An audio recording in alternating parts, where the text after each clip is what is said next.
Assalamualaikum warahmatullahi wabarakatuh. Alhamdulillahi rabbil alamin.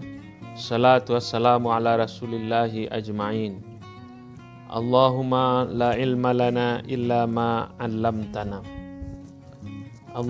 Allahumma la sahla illa ma ja'altahu sahla. Bismillahilladzi la yadurru ma'asmihi syai'un fil ardi wala fis sama' wa huwas sami'ul alim. Bismillahi masyaallah la yasuqul khaira ilallah. Bismillahi masyaallah la yasrifu su'a ilallah. Bismillahi masyaallah makana min ni'matin faminallah. Bismillahi masyaallah la haula wa la quwwata illa billahil aliyyil azim. Alhamdulillah, pada kesempatan yang berbahagia ini saya ucapkan salam kepada kita semua. Semoga kita dirahmati oleh Allah Subhanahu wa taala. Hadana li hadza wa ma kunna linahtadiya laula an hadanallah. Semoga Allah selalu memberi hidayah kepada kita. Tidak akan ada kita tidak akan mendapat hidayah kecuali apa yang dihidayahkan Allah kepada kita. Baik, pada kesempatan ini saya mau menjelaskan, meluruskan sedikit atau memperdalam atau memperluas pemahaman kita tentang ruang lingkup kapan kita harus berniat atau kapan niat kita harus ikhlas kepada Allah. Selama ini kita banyak memahami bahwa ikhlas itu, niat atau ikhlas itu lebih banyak dipahami ketika kita akan melakukan ibadah-ibadah mahdoh. Padahal kalau kita pahami, ikhlas itu bukan hanya persoalan ibadah mahdoh. Kalau kita sholat, lalu sholat itu rukunnya salah satunya niat. Puasa, niat, haji harus berniat. Itu bukan hanya itu, tapi dalam kehidupan banyak hal harus kita ikhlas dalam niat kita harus ikhlas. Bahkan kita harus meniatkan sesuatu yang kadang-kadang yang belum kita raih. Oleh sebab itu para ulama sangat menekankan kepada kita bersama untuk selalu memperbaiki, meluruskan niat kita dalam kehidupan ini. Dan bahkan dalam salah seorang tabi'in mengatakan bahwa betapa banyak amal yang ulama mengatakan betapa banyak amal yang tampaknya remeh akan tetapi bisa menjadi besar karena niatnya. Jadi niat itulah yang memperbesar nilai sebuah amal. Walaupun amal kita tidak begitu besar, tetapi karena niatnya ikhlas, dia menjadi besar. Sebaliknya amal besar akan menjadi kecil, bahkan akan hapus, hilang kalau niatnya tidak ikhlas karena Allah. Bahkan ulama mengatakan juga, pelajarilah niat itu sebagaimana Anda mempelajari sebuah ilmu. Jadi niat itu harus dipelajari. Jadi ada 3 ruang lingkup kita sebenarnya yang perlu kita tingkatkan atau diperbaiki, diperbaharui, dikontrol niat kita jangan melenceng dari niat kepada Allah. Yang pertama ya itu yang saya katakan tadi, niat dalam ibadah. Niat dalam ibadah ini ya sudah sering kita dengar dalam ayat dalam Al-Quran, innamal a'malu binniyat faman kana hijratuhu ilallah, dan seterusnya. Sungguhnya amal itu adalah dimulai dengan niat, didasarkan kepada niat. Siapa yang hijrahnya kepada Allah, maka hijrahnya akan sampai kepada Allah. Tapi hijrahnya karena yang lain-lain, maka hijrahnya ya untuk orang lain itu. Di sini dulu kan ketika Nabi mau hijrah, ada seorang perempuan, Ummu Qais namanya. Dia itu dia pergi hijrah, lalu ada seorang laki-laki yang mengikutinya hijrah. Lalu diketahui oleh sahabat bertanya-tanya apakah dia benar-benar hijrah atau hijrahnya diterima atau tidak. Maka itulah turun hadis ini mengatakan bahwa kalau hijrah untuk Allah, dia akan bertemu dengan Allah, akan mendapatkan keridhaan Allah. Kalau hijrah karena perempuan, dia akan mendapatkan perempuan. Jadi apa yang kita amalkan itu sesuai yang kita niatkan. Maka inilah dasarnya para ulama mewajibkan seluruh ibadah itu dengan niat. Salat niat, ya, niat itu dalam hati, kasudus syai' muqtaranan bi fi'li, menyengaja sesuatu yang diiringi dengan melakukan perbuatan itu. Walaupun ada perbedaan-perbedaan kapan kita berniat ketika salat, apakah ketika membaca takbir atau sebelum membaca takbir dan sebagainya. Itu jadi dalam ibadah kita harus meluruskan niat kita. Ya, salat itu betul-betul karena Allah. Karena kalau tidak lurus niat kita, maka salat kita tidak diterima oleh Allah. Yang kedua, niat kita itu dalam kehidupan. Nah, ini yang penting ini. Jadi di luar ibadah-ibadah mahdah yang kita lakukan, yang kedua kita harus meluruskan, memperbaiki, mengontrol niat kita dalam kehidupan sehari-hari kita. Ini berdasarkan firman Allah di dalam Al-Quran. Qul inna sholati wa nusuki wa mahyaya wa mamati lillahi rabbil alamin. Katakanlah sesungguhnya salatku, amal ibadahku, hidup dan matiku. Jadi kada ada kata hidup dan mati itu menurut para ulama, apapun ruang lingkup kehidupan kita selama perbuatan itu tidak bertentangan dengan nilai-nilai agama, makan, olahraga, bekerja, apapun yang kita lakukan, yang jadi siswa belajar, yang jadi mahasiswa belajar di perguruan tinggi, itu adalah perbuatan-perbuatan baik yang tidak termasuk ibadah mahdah, sholat atau tadi. Itu juga harus diperbaiki niatnya. Jadi kalau itu tidak diperbaiki niatnya, ya maka nanti ibadah apa yang kita lakukan itu tidak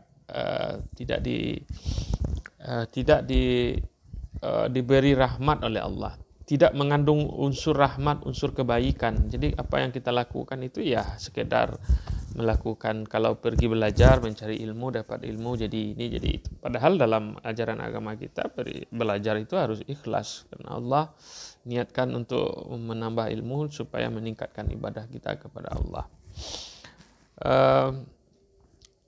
Apapun yang kita lakukan, bekerja juga harus ikhlas. Ikhlas itu bukan berarti kita mengabaikan aturan-aturan yang ada, tapi kita lebih disiplin dengan aturan tertentu, dengan mengikuti aturan itu kita lebih dekat, lebih optimis, lebih bersemangat bekerja, karena pekerjaan itu kita anggap sebagai sebuah ibadah. Jadi dari sesuatu yang bersifat tidak bernilai, kita jadi bermakna ketika kita melakukannya dengan niat yang baik karena Allah Subhanahu wa taala.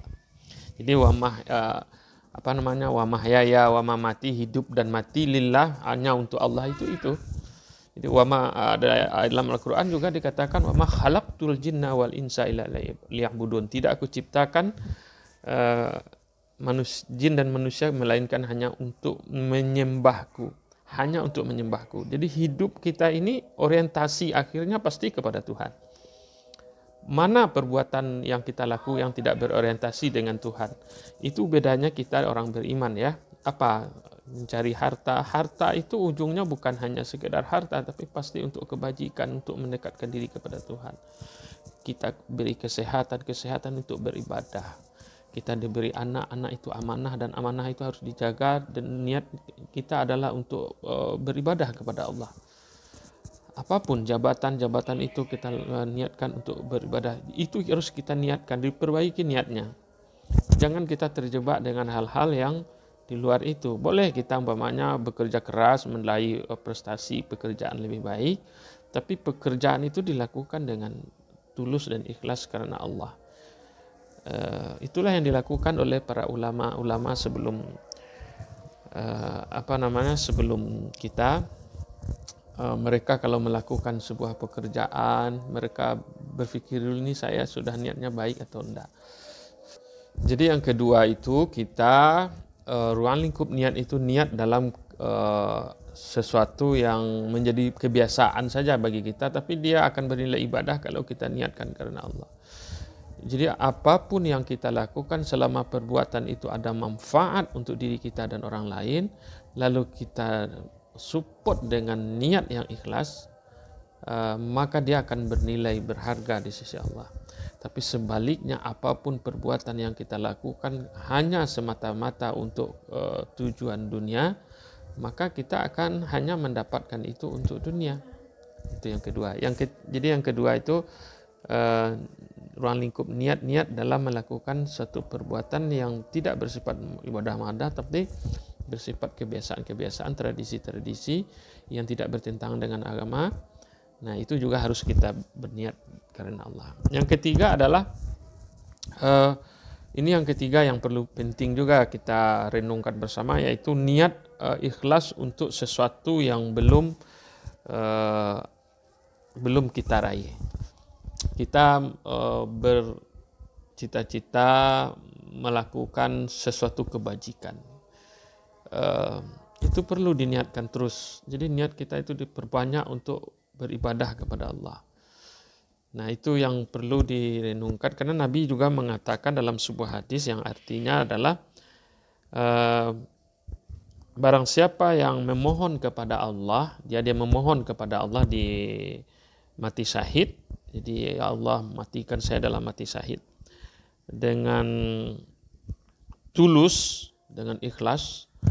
Jadi maka Allah akan mengantarkan kedudukannya. Jadi kedudukannya pada kedudukan para syuhada, meskipun ia mati di atas tempat tidur.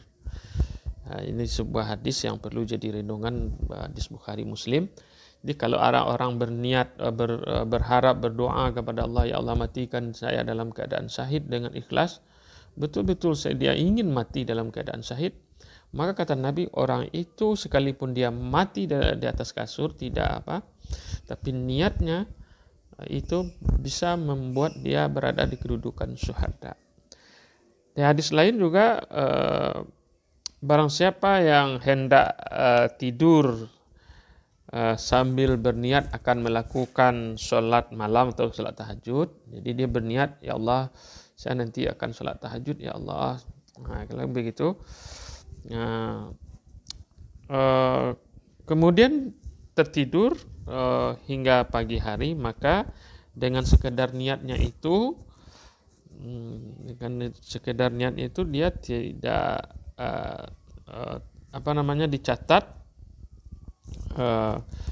pahala untuknya, dan tidurnya pun menjadi sedekah. Jadi sedekah, dia menjadi sedekah, berniat kita akan tidur mau sholat tahajud, dan itu tahajudnya itu bisa menjadi amal ibadah dan dia menjadi sedekah. Dalam hadis lain juga Nabi juga bersabda yang menjadi renungan bagi kita, bahwa perlunya kita berniat untuk sesuatu yang belum terjadi, atau berniat untuk kebaikan sesuatu yang belum kita raih hari ini.